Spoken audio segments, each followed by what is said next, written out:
ఇప్పుడు Mary sister చెప్పినలాగా మా బాబు last 10th September నుంచి చాలా క్రిటికల్ కండిషన్లో ఉండే. సో డాక్టర్స్ ఆల్మోస్ట్ మేము 5 హాస్పిటల్స్ తిరిగాము, ఎక్కడ తీసుకుంటలేరు ఈయన చూడడానికి.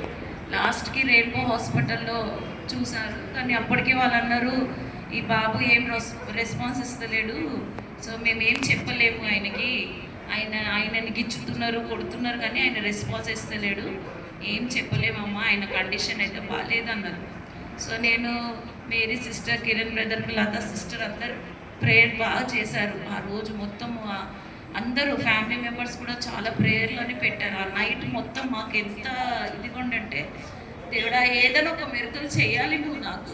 ఆల్మోస్ట్ 2 years బ్యాక్ మా హస్బెండ్ చనిపోయారు, నాకు ఉన్నది అబ్బాయి ఒక ఆయననే.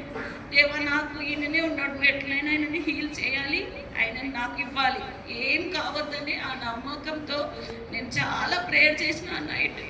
చాలా అంటే హాస్పిటల్లో కూర్చొని బాగా మాట్లాడుతూనే ఉన్నాను దేవుడితో, నువ్వు చేయాలి అంటే చేయాలి, నాకు నా బాబు కావాలి, నాకు ఈయన తప్ప ఇవ్వలేదు అని బాగా ప్రేయర్ చేశాను. అందరు చాలా సపోర్ట్ చేశానండి. ఇంకా నాకు ఒక 1 రూపీ కూడా నా దగ్గర లేదు, నేను నార్మల్గా టీచర్ జాబ్ చేస్తాను, ఒక 8,000 శాలరీ అంతే. కానీ ఈయన హాస్పిటల్ అయితే 2.5 lakhs అయిపోయింది, నేను కట్టలేని పరిస్థితి. కానీ నేను ఎవ్వరు ఏ హాస్పిటల్ తీసుకోలేదు. కానీ దేవుడు, నేను వాట్సాప్లో పెట్టాను హెల్ప్ కోసము, చాలామంది నాకు సపోర్ట్ చేశారండి.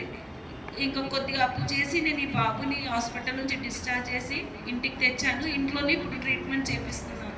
So thank God and thank you this ministry also, Kiran brother, Mary sister and Lata sister. గట్టిగా చెప్పట్లతో దేవుని స్తుతిద్దాం. Thank you.